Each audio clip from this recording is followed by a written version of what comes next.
에듀윌 유료 회원만의 명품 자료 서비스.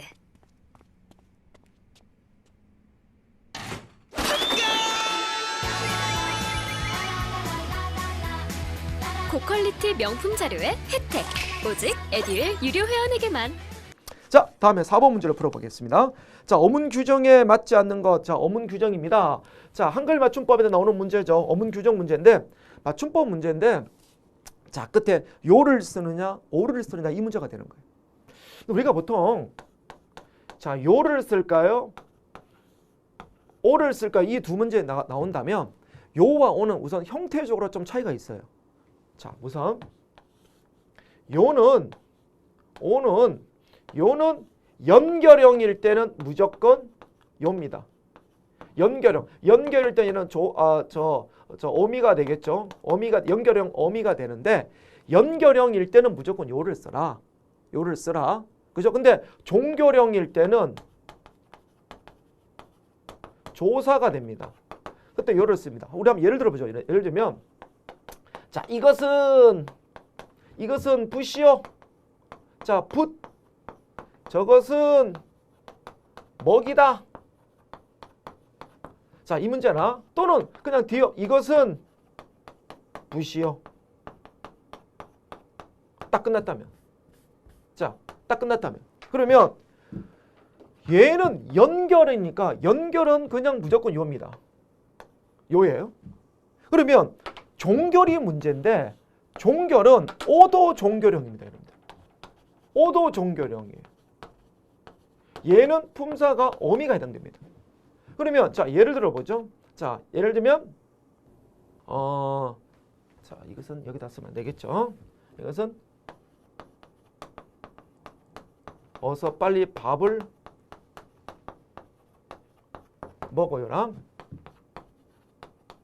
이것은 붓이요. 자, 봅시다. 그러면 아니 얘도 종결이고 얘도 종결이면 이제 문제가 생겼죠. 어떻게 구분하냐고요. 자, 얘는 조사입니다. 조사의 특징은 생략이 가능하다. 자, 조사니까 얘는 뭐죠? 생략할 수가 있다. 어미는 그 어떤 경우라도 어미는 생략이 불가능합니다. 반드시 어미는 써야 말이 됩니다. 너 어서 밥을 먹이란 말이 아까 안 된다고 말씀드렸죠? 그죠? 너 참 예쁘. 어쩌라고? 예뻐? 안 예뻐? 명확히 끝을 맺어야 되는 게 아니라 어미의 역할이 되겠죠. 그래서 얘는 절대로 생략할 수가 없다. 그럼 보세요. 어서 빨리 밥을 먹어. 요. 먹어. 요. 집에 가. 요. 이리 와. 요. 자, 생략 가능하죠? 이것은 붓이 어쩌라고? 붓이 뭔가 말이 없습니다. 말이 끝맺지 않았죠? 얘를 때 오를 쓰는 겁니다. 그죠? 그렇기 때문에 자, 보세요. 1번 이 건물은 학교의 체육관이요. 가운데잖아요. 가운데 연결형이잖아요. 무조건 요를 써야 되겠죠? 요를 맞죠? 다음에 저 두 사람은 부부가 아니요 친구이다. 가운데잖아요. 연결형이잖아요. 가운데 무조건 뭘 쓰라고? 요를 쓰라 그랬는데 왜 오를 썼습니까? 정답은 2번이 되는 거죠. 자, 3번을 보죠. 늦지 않게 빨리 옷이 어쩌라고? 오, 생략 불가능하죠. 다음에 이것은 책이 아니 어쩌라고? 생략 불가능합니다. 그래서 정답은 2번이 되겠죠. 자, 다음에 5번 문제입니다. 기억의 문맥적 의미와 가장 가까운 겁니다. 자, 여러분들 문맥적 의미 우리 한번 네모 쳐볼까요? 의미의 우리가 보통 시험 문제에서 의미 뜻과 관련된 문제를 찾는 문제의 유형도 두 가지 유형이 있습니다. 하나가 뭐냐 그러면 사전적 의미와 또 하나는 문맥적 의미가 있어요. 사전적 의미는 말 그대로 그 단어가 원래 가지고 있는 뜻을 묻는 거고 문맥적 의미는 원래 가지고 있는 뜻도 뜻이지만 문맥에 따라 다양하게 사용되는 경우도 있지 않습니까? 그죠? 문맥에 따라. 자, 그럼 문맥에 따라 파악할 때는 그 앞에 있는 단어를 보는 겁니다. 자, 무슨 말이냐면 자, 보세요, 여러분들. 자, 기억에 나누어 볼 수 있다고 그랬죠. 그 앞에 무슨 단어가 있죠? 심근성과 천근성으로. 자, 심근성과 천근성으로 나누다라고 그랬어요. 그러면 이 나누다 뜻이 뭡니까? 뭔가 분류하다 이런 뜻인가? 그렇죠. 그런 뜻이겠죠. 그러면 이렇게 단순하게 뭔가 나누어지는 거네. 자, 이렇게 단순하게 본다면 1번 보세요. 우리는 그 문제에 대해서 의견을 나누었다. 의견을 나누다? 그리고 2번 천군과 백군으로 나누다. 3번 부모의 피로 나누다. 세 조각으로 나누다. 세 조각 나누다. 이것도 분류하다는 거 아닌가? 답이 거의 비슷한 것 같은데? 뭐지? 자, 이렇게 하다 보면 또 시간은 자꾸 흘러갑니다. 못 풀겠죠. 막상 풀어도 시간은요. 안 되죠. 그렇기 때문에 자, 문맥적 의미가 나오면 바로 그 앞에 있는 목적어나 또 그 발 앞에 있는 주어나 바로 그 앞에 있는 필수 부사를 보시면 돼요. 자, 주어나 목적어나 필수 부사를 보시면 되는데 자, 예를 보면 나누다가 뭐죠? 심근성과 청근성으로 나누다 나와 있죠. 자, 그럼 우리가 보통 그 예문에 바로 나누다 그 바로 앞에 있는 주어나 목적어나 필수 우리 부서 우리 한번 동그라미 한번 쳐보도록 하겠습니다. 1번 보죠. 우리는 그 문제에 대해서 의견을 나누었다. 의견을 동그라미 칩시다. 의견을. 2번 청군과 백군으로 나누었다. 청군과 동그라미 백군으로 동그라미 필수 부사어죠. 자, 3번 피를 나누었다. 피 동그라미. 4번 보죠. 세 조각으로 나누었다. 세 조각 동그라미. 답이 나오지 않나요, 여러분들? 자, 얘는 뭐와 뭐로 나누었다죠. 1번은 뭐죠? 의견을. 2번은 뭐죠? 청군과 백군을. 3번이 뭐죠? 피를. 4번이 뭐죠? 세 조각으로. 딱 답이 나올 수밖에 없습니다. 왜? 두 개가 나왔잖아요. 그러면 당연히 정답은 2번 청군과 백군을 나누다. 2번일 수밖에 없는 겁니다. 그러니까 정답이 2번이 되는 거죠. 그죠? 이렇게 형태론적으로 푸는 게 바로 문맥적 의미 파악하는 가장 빠른 문제 팁입니다, 여러분들. 의미는 여러분들 서로 비슷비슷하니까 정확하게 구별하기가 좀 힘들지 않나요? 자, 이렇게 형태적으로 풀어보는 게 가장 빠른 방법이다라는 거 하나 팁을 드리고 물론 여기서는 뭐죠? 이건 분류하다죠. 뭔가 A와 두 개로 나누더니까 분류하다입니다. 그러면 1번을 보시면은 의견을 나누다는 것은 말을 서로 주고받다. 말을 주고받다 이런 뜻이고 2번 청군 백군 나누다. 쪼개지다. 바로 분류하다죠. 3번 피를 나누다. 이는 같은 핏줄이다. 이런 말이고 4번 세조각. 이는 세조각을 가르다입니다. 가르다. 분류가 아니고 가르다죠. 그러니까 분리하다죠. 분류가 아니라. 그러니까 정답은 바로 2번인데 함정 문제가 바로 4번이었죠. 하지만 이 형태가 같은 걸 찾는다면 충분히 답을 찾지 않았을까 생각이 듭니다. 자, 6번 문제 풀어보도록 하죠. 자, 6번 기억 리얼에 대한 예로 가장 적절한 건 된소리 대기 현상입니다. 자, 제가 여러분들은 아마 오늘 저를 처음 보신 분들이야 그렇구나 그냥 수업해 주시는구나 라고 할 수 느낌이 별로 없었을 줄 모르겠지만 저와 함께 계속 소방국어를 하셨던 분들은 아마 이 시험이 제가 1도 거짓말을 하지 않고 제가 시험 문제에 나오는 걸 다 예상했던 문제들이었어요. 거의 대부분이. 거의 한 100%다.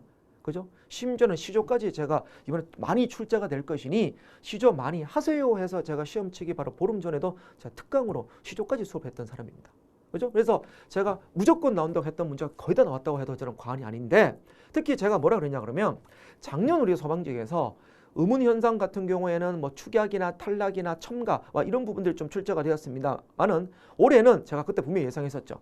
아마 한동안 출제되지 않았던 사이소리 현상이나 된소리 대기 현상이 출제가 될 것 같아요라고 그때 말씀을 드렸어요. 그죠? 그 근거는 제가 신입니까? 제가 무당도 아니고 어떻게 아냐고요? 자, 순환의 원리입니다. 모든 국어 문제는요 순환의 원리를 갖고 있습니다. 물론 출제율이 높은 것 중에서 만약에 올해 의문 현상 같은 경우가 만약에 저번 시험에 축약과 탈락이 나왔다. 그럼 올해는 당연히 교차가 나올 수밖에 없다. 이런 식의 순환의 원리가 되겠죠. 자, 물론 그 중에서 또 종류가 많으니까 정확하게 찍는 것도 하나의 노하우가 되겠죠. 그래서 아예 제가 된소리 대기와 사이소리 현상의 구별은 반드시 나올 거니까 공부하세요라고 그때 분명히 말씀드렸습니다. 역시 나왔죠. 그죠? 자, 그런데 참 친절한 문제였어요. 보통 우리 소방직 시험 문제에서는 이렇게 보기를 주지 않습니다. 보기를 주지 않고 예문으로 자, 다음 중 예문 중에서 다른 하나를 찾아라. 이렇게 문제가 나오는데 너무 친절하게 문제가 나와버렸다는 거죠. 그래서 된소리 대기란 기억처럼 자, 그드브 뒤에 일어나는 된소리, 니은처럼 어감 받침 니은 미음 뒤에 일어나는 된소리, 다음에 디귿처럼 한자 리얼 뒤에 일어나는 된소리, 다음에 4번 관용사형 어미 리얼 뒤에 일어나는 된소리 하고 4개가 딱 나왔는데 1번을 보죠. 잡고. 자, 가장 적절한 걸 찾는 문제죠. 1번 기억 잡고입니다. 잡고는 자, 잡고 물론 어간 어미로 이루어져 있지만 자, 안울림 예사 소리와 안 울림 예사 소리가 만나서 발음이 뭐죠? 잡고입니다. 그러면 기억과 똑같잖아요. 그드브 뒤에 일어나는 된소리. 그드브 뒤에 일어나는 된소리. 맞죠? 정답 1번이네요. 자, 손재주가 여러분들 된소리입니까? 손재주는요. 손 더하기 재주. 명사 더하기 명사입니다. 즉 어근 더하기 어근입니다. 어근 더하기 어근이 합성을 이루어서 다음에 모음으로 울림소리로 끝났죠. 자, 울림소리로 끝나고 이것이 손재주로 발음이 나는 겁니다. 째로 나는 거죠. 자, 어근 더하기 어근 앞에 울림소리네요. 울림소리에 의해서 째로 나는 건 사이소리 현상이 아니라 된소리 현상이 아니라 사이소리 현상입니다. 그럼 2번은 아예 기역, 니은, 디귿, 리을에 어디도 포함시킬 수가 없는 거죠. 자, 3번을 보죠. 먹을 것. 자, 먹을 것 같은 경우는 먹을은 뭐죠? 먹다에다가 관형사형 전성음이 을이 붙었죠. 자, 먹다에다가 을이 붙었습니다. 이 을이 뭐죠? 관형사형 전성음이죠. 관형사형 전성 이 을을 또 조사로 하시는 분이 있어. 목적격 조사 을이 아닙니까? 조사는 체온 뒤에 붙죠. 그죠? 먹다는 것은 어간이니까 어간 뒤에는 조사 붙을 수 없습니다. 격조사가 붙을 수 없습니다. 그렇기 때문에 이 을은 어미, 바로 관형사용 전성어미 어미가 되겠죠. 어미 뒤에 것이 기억이 나왔으니까 먹을 것. 얘는 디귿이 아니라 바로 뭐죠? 리을이 되겠네요. 4번을 보죠. 갈등. 자, 갈자가 칡갈자고 등자가 등나무 등자입니다. 즉 칡과 등나무처럼 얽히고 얽혔다라는 뜻에서 갈등이 생겼다라는 말이 나오게 됐는데, 자, 한자 리을 뒤에 일어나는 갈등 된소리는 리을이 아니죠. 디귿이죠. 디귿 보세요. 리을로 끝나는 한자가 엄연히 나오지 않습니까? 그래서 정답은 1번이다 라는 걸 알 수 있겠죠. 자, 다음에 기역입니다. 자, 기역 니은에 해당하는 문자로 바르게 연결된 것을 찾는 건데, 자, 1번 보세요. 나는 봄이 오기를, 제가 그 앞에 아는 문장만 안긴 문장만 좀 필기해 볼게요. 나는 봄이 오기를. 자, 기입니다. 기. 뭐죠? 기가 있죠. 무슨 절이죠? 자, 기가 있기 때문에 무슨 절이죠? 명사절 아는 문장이 되겠죠. 자, 다음 보죠. 그는 열심히 공부하는. 자, 봅니다. 열심히 공부하는.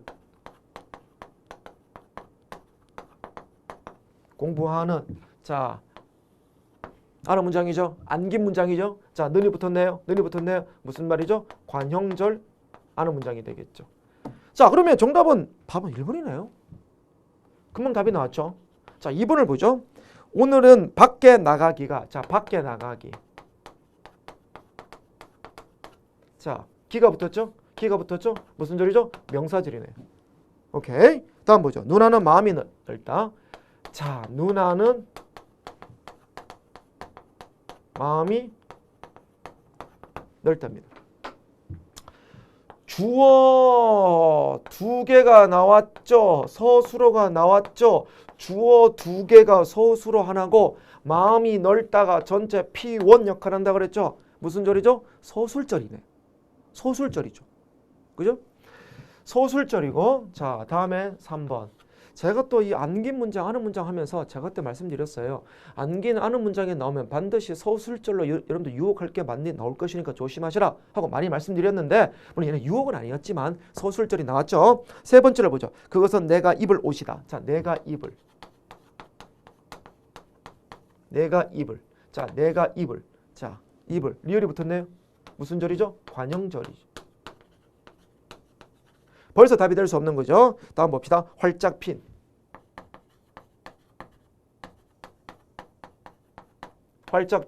얘도 뭡니까? 니을이 붙었죠. 뭐죠? 관형절이죠. 자, 그럼 정답 1번에 바로 나왔습니다만은 1번이죠. 그죠? 자, 다음 볼까요? 4번. 그가 범인임이 밝혀졌다. 그가 범인임이 밝혀졌다는 이 예문은 제가 바로 수업 때 설명했던 겁니다. 이 예문 자체를 제가 강조했던 예문이었죠. 그죠? 자, 보세요. 그가 범인임이 밝혀졌다. 심지어는 제가 이 예문까지 제가 출제된다고 말씀드렸어요. 수업 시간에. 또 출제가 됐죠. 또는 아니고 맞죠. 그죠? 자, 출제가 됐던 문제인데 얘는 자, 그가 S1 범인이다가 P1입니다. 벌써 얘가 주어가 돼버린 거예요. 그래서 얘 S2가 되고 밝혀졌다 P2가 되는 겁니다. 얘는 소술절이 아니에요. 소술절은 범인임이 밝혀졌다가 하나의 문장이지 얘는 그가 범인이다가 문장입니다. 소술절이 아니라고 제가 수업 때 많이 강조했던 예문이었어요. 그래서 이거는 절대 소술절이 아니니까 얘는 명사절입니다. 꼭 기억하세요라고 제가 말씀드렸는데 여기 임이 붙었죠. 이. 이건 명사절이죠. 명사절은 맞습니다. 다음 보죠. 얼굴이 예쁘게.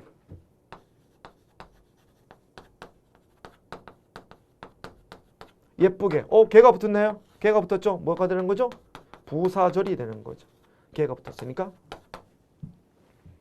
심지어는 예문조차도 제가 출제된다고 했던 예문들이 출제가 됐네요. 그죠? 자, 그래서 정답은 1번이다 라고 보시면 되고요. 자, 다음에 8번 문제로 보도록 하겠습니다. 8번. 윗글에 드러난 소술상의 특징으로 알맞지 않은 것입니다.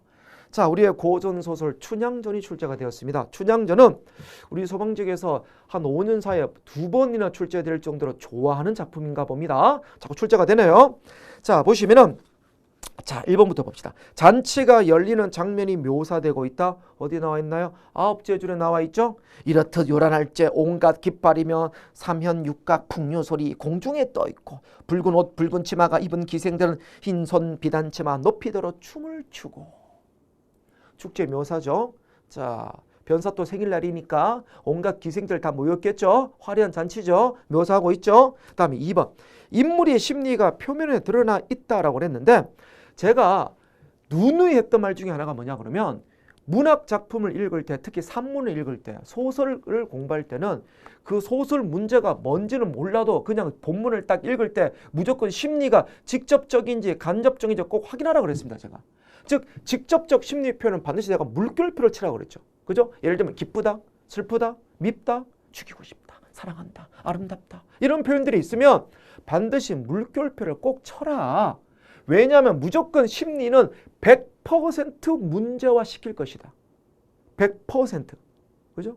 무조건 나온다 그랬어요. 그래서 소설을 읽다가 심리가 나면 꼭 물결표 치는 연습하라 그랬는데 어사의 마음이 심란하구나. 어디 나옵니까? 12째 줄에 나오죠. 어사의 마음이 심란하구나. 마음이 심란하답니다. 그래서 인물의 심리가 잘 드러나 있죠. 자, 그리고 물론 그렇죠. 그리고 직접적 심리 표현이 되겠죠. 그다음에 3번. 인물의 말과 행동을 통해 갈등이 해소되고 있는 게 아니죠. 아직 춘향전 아직 해소되지 않았습니다. 그죠? 왜냐 그러면 마지막 줄을 보세요. 오냐 도덕질은 내가 아마 오라는 내가 받으라. 즉 내가 맛있는 밥은 내가 먹을 테니까 네가 훔쳐온 이 밥을 내가 먹을 테니까 너는 이따 밥 먹고 나서 너 오랏줄을 받아라. 체포할 것이다 이 말이죠. 그래서 먹고 나서 보자 이런 뜻입니다. 그러니까 아직까지 뭐죠? 그래 내가 밥을 나 이게 괄시에 너 죽었어 이런 얘기가 되는 거죠. 그렇기 때문에 아직 갈등이 해소되었다는 말은 틀린 말이 되겠죠. 정답은 3번입니다. 갈등 해소는 끝에 마패를 번쩍 들고 암행어사 출도요. 춘향아 고개를 들어라. 이래야 갈등 해소된 거죠. 그죠? 자, 4번. 소술자는 직접 말을 건네며 독자의 거리를 좁히고 있다. 자, 보세요. 이게 나름대로 함정 문제라고 볼 수 있는데 고전 소설에서 여러분들 소술자가 직접 말을 건넨다는 걸 우리가 이걸 편집자적 논평 또는 작가 개입 또는 소술자 개입이란 말을 씁니다. 편집자적 논평, 작가 개입, 소술자 개입은 3인칭 전지적 작가 시점만이 가진 특징이고 특히 고전 소설에 많이 나오는 어떤 표현법이에요. 예를 들면 심청이가 자 인당수의 물에 빠집니다. 풍덩 빠졌죠. 그때 아이고 슬퍼라 선원들이 매우 슬퍼했다 이게 아니라 갑자기 작가가 툭 들어가서 이 안이 슬프지 아니한가 하고 자기 얘기를 하게 돼요. 그럼 우리 보통 소술자 즉 소술자는 작품 속에 들어가면 안 되잖아요. 소술자는 작품 밖에서 3인칭이니까 작품 밖에서 얘는 이렇게 행동하는구나 얘는 이렇구나 얘 마음은 이렇네 라고 설명해 줄 사람이 갑자기 툭 들어가서 얘 너무 아프지 않아? 얘 너무 슬프지 않아? 라고 한다는 건 바로 작가 개입이라고 그랬죠. 작가 개입 또는 소술자 개입은 3인칭 전지적 작가 시점만이 가진 특징인데 어디 나와 있나요? 어디 나와 있나요? 자, 반어적 표현으로 유명한 구절이 나와 있죠. 어디냐 하면 19째 줄. 이 어찌하니 명관인가? 이 얼마나 명관이냐? 지금 비꼬고 있는 거죠. 반어법입니다. 그러면 이 안이 명관인 것은 누구 얘기일까요? 자, 이도령 얘기가 아니라 바로 누굽니까? 어사또 얘기가 아니라 바로 작가가 아유 참 이게 아니 명간이냐 아유 꼴 보기 싫어 이런 뜻이 되겠죠. 그래서 소설자가 작품 속에 뛰어 들어간 부분이 작가 개입이 바로 이 어찌 아니 명간인가 이 부분이 됩니다. 그러니까 정답은 3번이 된다.